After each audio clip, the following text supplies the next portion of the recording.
Hey there, it's Belle, back here in the Sky News Daily studio. Well, since we last spoke, Rishi Sunak has flown to Israel. He's hot on Joe Biden's heels, a US president who's apparently given tacit agreement to an Israeli ground invasion of Gaza. I'm here to tell you, the terrorists will not win. Freedom will win. So let me end where I began. Israel, you're not alone. The United States stands with you. So, on this episode, we're asking what that ground invasion could look like. It is a very, very complex military operation and is not something that you can get in your tank, drive across and you're ready to go. That's Philip Ingram. He's a former military intelligence colonel. But first, Rob Taylor's a former Royal Marine. He was deployed to Helmand, Afghanistan in 2006 and 2010. Now he runs a company that trains British and American soldiers in close combat. Let's talk about the imagery, because that is the thing that's interesting me. Where in Mariupol we might have seen tanks going in, these are narrow streets, densely packed streets and an urban environment. Do you think we're going to see tanks followed by foot soldiers, or is it simply going to be foot soldiers with drones? Or what's that first image going to be? You sort of nailed one point. These are narrow streets, tall buildings. There's an element of verticality that we didn't necessarily experience too much in Helmand province when the buildings were quite low, sort of single, double story at most. You see pictures of imagery of Gaza, you've got sort of 5, 6, 7-story buildings are a matter of course. And one keynote that I think differentiates the Afghanistan experience with the Ukrainian and Israeli or Gazan experience is the presence of drones. So before, we had to deal with a sort of two-dimensional battlefield where we were looking at buildings and things at eye level. Any operation or any side is going to have to start looking up a lot more. In Gaza specifically, there is an absolute prevalence of subterranean structures and tunnels, which is going to make things complicated. So they're dealing with a truly three-dimensional sort of three-tier battle space, underground or subsurface, surface, and then what's going on above them in the air. Just give us a bit more detail of that, because, my understanding, if you are an IDF, that soldier going in, what are you looking for? You're looking for what? Snipers, for drones, and then on the ground, booby traps, underground. In a way, just list those things that they might have to be dealing with. Somewhere like Gaza, there's a lot more places to fire a rifle or a rocket or a sort of weapon. The number of windows, doorways that exist in a complex urban environment. There were tunnels in Afghanistan, but they weren't particularly common. I think this is something every room, every building is going to have to get searched for. Is there an access point to a tunnel? When the troops are out in the streets, they're going to have to consistently be looking up to make sure there is nothing above them, be it sort of an overlooked balcony or, more importantly, a drone that's looking down upon them. Let's talk about tunnels. It is unique, as you said, to the Gaza offensive that it is built on this network of tunnels. Hamas says it could be up to 311 miles worth of tunnels. That may be an overstatement, we don't know.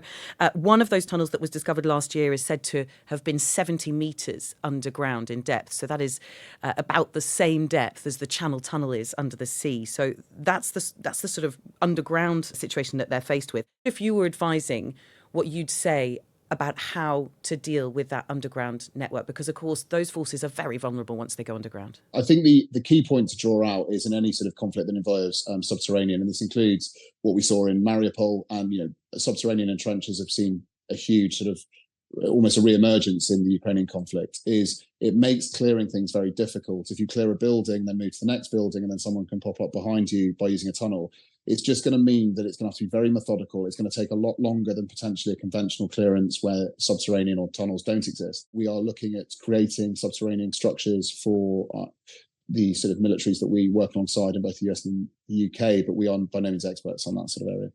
And of course, whilst they're on the ground, the airstrikes will have to be limited to other parts of the city. Do you think there will continue to be aerial bombardment whilst the Israeli forces go in? Will they go hand in hand? So combined arms is critical in any sort of urban conflict. And I think we've seen that over the last 18 months in incredible detail. I think the ability to use those combined arms in a close environment, the sort of conventional wisdom of you can fire X hundreds of meters or thousands of meters ahead of your flawed troops is probably starting to be tested by modern technologies, drones with missiles or explosives on.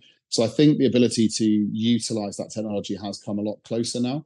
In any conflict, it's not just soldiers going house to house. There's also going to be all the other abilities, or sort of from a reconnaissance perspective or a strike perspective, to sort of hit other targets. How do you think warfare, urban warfare like that, has changed since, if we look at sort of Fallujah, well, Helmand wasn't, as you said, it was more of a rural environment, but let's say from Fallujah through to Mariupol and places like that, Mosul as well. How do you think that warfare now is so different in a way from what you experienced in Afghanistan? Yeah, I think what will be interesting is whether what goes on in Gaza actually returns a little bit more to what's been happening over the last 25 years in the sort of world's counterinsurgency in Iraq and Afghanistan. I think what Ukraine has done is probably return to a more conventional, what one would have expected in sort of World War II and beyond, based on, with the addition of modern technologies. So I think the close combat or close engagements that you were just describing, I think, are much more common, or have been much more common in the Ukrainian conflict, with trench clearances and house clearances.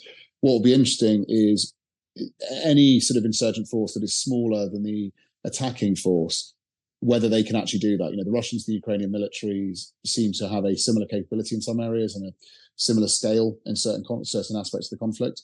One suspects when we get back into a sort of insurgency versus military type conflict, whether there might be a return to that sort of more unconventional use of IDs and less conventional direct engagements. If we look at the history of urban battles, Fallujah, Mosul, Mariupol, history would tell us that these battles exact a much heavier toll on the attacking forces than they do the defending forces, don't they? Yeah, it is conventional wisdom that is the casualty rate is significantly higher on the attacking force. I think, conflicts like Iraq tested that theory slightly due to the nature of the invasion in 2003. I think there were sort of higher casualties on the defense, but I think Ukraine has been a bit of a return to form, if you will, on it is much harder to attack than it is to defend. But the one thing that contemporary or modern militaries have is well-trained troops, troops that have potentially an ability to react quicker and faster than their adversaries. And then that's... Why is that? Well, so the more you do something, the better you get at it. So effectively, anyone that trains repeatedly over a room clearance, opening a door, going in, spotting a target, engaging a target over and over again. And then the second aspect of, do they have better technology? Are they able to see into the room before they move into the room? Are they able to see into the building using drones or some of the technology they have? Is that the way you can increase or decrease that sort of attacking defense ratio that you've just mentioned? When you talked about sort of what comes next and what the objective is and whether it is just to inflict as many casualties as possible rather than to hold the territory, that made me think about, what the Israeli Defence Forces do actually want from this, because they've tried occupying Gaza before. What do you think the next stage is if they do clear those houses, if they do get through? What happens next? The one thing I would say is in any conflict, having a clear, defined objective is clearly critical. I think we saw the impact potentially of that in Afghanistan. Whatever anyone does, there has to be an intent and there has to be a point to it. After the break, we're going to be looking at how big this conflict could become.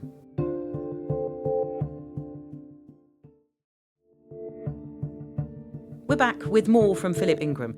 He spent 26 years in the British Army in military intelligence and on the ground in places like Northern Ireland and Iraq.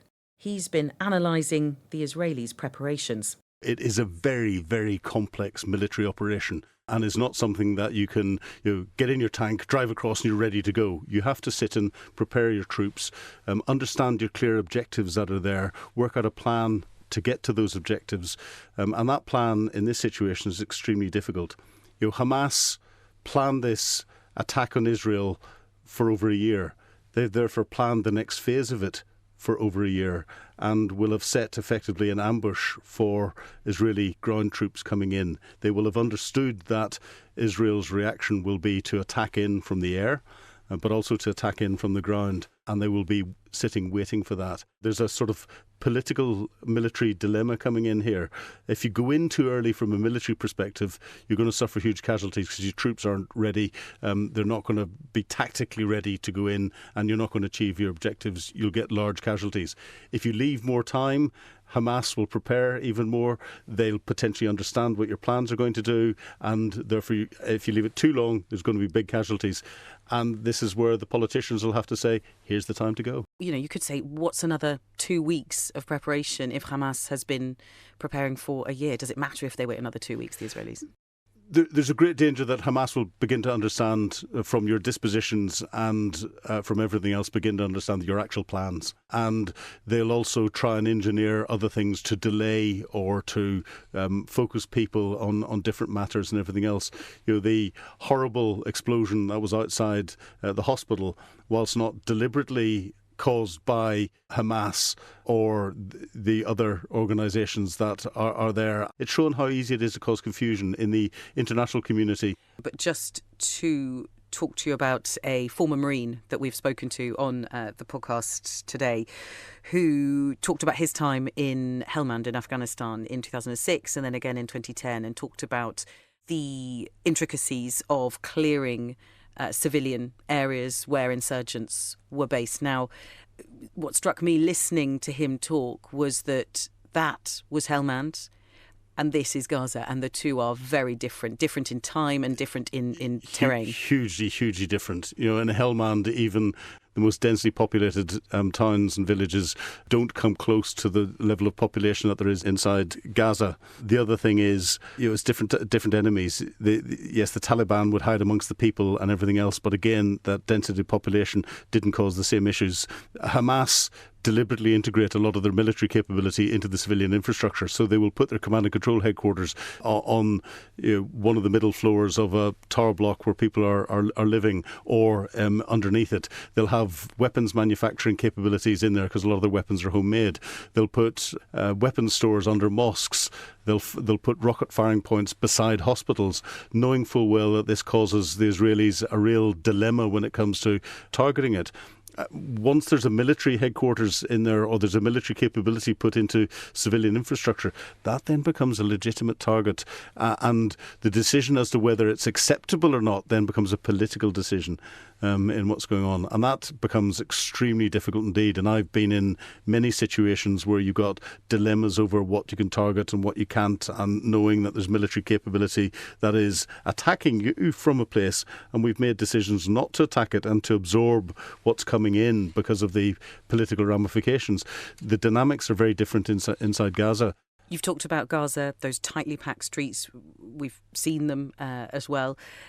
It doesn't look like the type of terrain that tanks would find very easy. What do you think that opening image of the offensive will look like? Will it be soldiers on the ground, or will there be armoured vehicles? Oh, there'll be armoured vehicles. There'll be tanks going in. From a traditional tank and armoured fighting perspective, it is not the territory that you can manoeuvre armoured formations through. But the one military in the world that is an expert at using armoured vehicles in built-up areas are the Israelis. They are probably the best, and they teach other armies how to do this.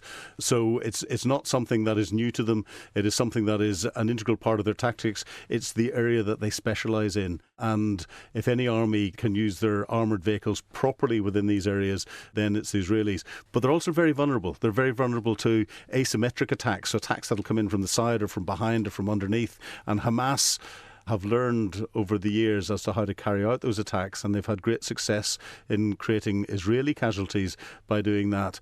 Israel is attacking into effectively a preset ambush. I wonder, once they've cleared, if they do clear Gaza, what happens next? Because once they clear Gaza, they have essentially an empty city. They then, have to occupy it? Well, that's the $6 million question. I don't think the Israelis haven't articulated what their final end state is there. They're never going to clear northern Gaza. It's just physically impossible. There will always be people that will come out of the rubble no matter what. And amongst those people, there will always be Hamas individuals.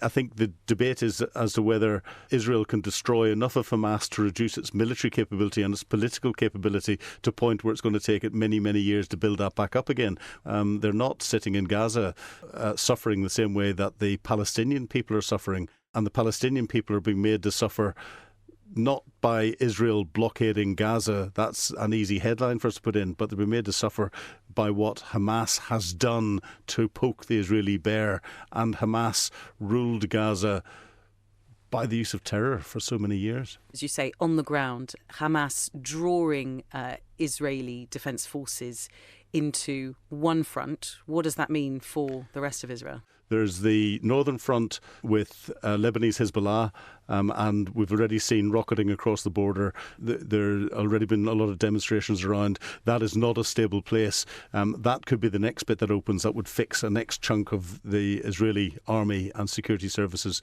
in what's going on. And then we've got the West Bank. We're a large Palestinian population on the West Bank, and if they start to rise up, that's Israel fighting on three fronts, and that's from within Israeli territory at the moment. And that will be influenced by Iran. Iran is behind all of this, but Iran has also got its eyes on wider diplomatic connections and could be being influenced by those. What are those? Well, Iran. We've got the Iran's links into Syria and into Bashar al-Assad and into Lebanese and into Lebanon and through Lebanese Hezbollah, but also into the Lebanese government. So you've got those direct links. Iran trying to continue its influence throughout the rest of the Middle East, and we've got the historical Sunni-Shia civil war that's been going on for hundreds of years, but it's been played out by proxy between Iran and Saudi Arabia in the likes of Yemen and elsewhere. What the Middle East is critical for the world, and that's oil and gas going out. Who needs more access to more oil and gas and better prices on that? It's China. China, there's been mootings of them trying to become and come in as a great peacemaker in bits and pieces. Well, again, from a wider political perspective, and here's where I'm getting into almost the Machiavellian side of things, but Vladimir Putin's in China today talking to Xi Jinping, and we're getting this sort of group of global leaders who can think in multi-generational terms, and we're trying to influence them from leaders who think in prime ministerial and presidential terms. Those that can work in generations and look at what their final objective is there, and their end state is there, and have smaller objectives the whole way through, can outmaneuver easily those that are having to think in presidential or prime ministerial and parliamentary timeframes. I've heard it said, so if I say the phrase World War III and brink, I mean, if you'd asked me a week or two ago, a week ago, I would have said that's completely crazy. What about now? I think it's a long way off. But I think we are closer to a set of circumstances that, if everything aligns in the wrong way, then there is a possibility that it could come, because we've got a major European war between Russia and Ukraine. We've got now a major Middle East conflict that hopefully will not turn into a Middle East war. If it does, the alignment of those will then bring in politically China, because it will have to, from a Southeast Asia perspective, United States a lot more. Russia will have to focus elsewhere, and the potential for this becoming wider and greater, I think, has increased, is all I'd want to say at the moment. And if all that sounds a bit dramatic for you, well, Russia's Vladimir Putin has already warned there's a serious risk of the conflict becoming regional. I'm reminded of a pithy line I heard somewhere, that in the Middle East, conflict operates under reverse Vegas rules. That is to say that what happens in Israel rarely stays in Israel. And on that cheerful note, that's it for this episode. No doubt we'll be coming back to this. Until then.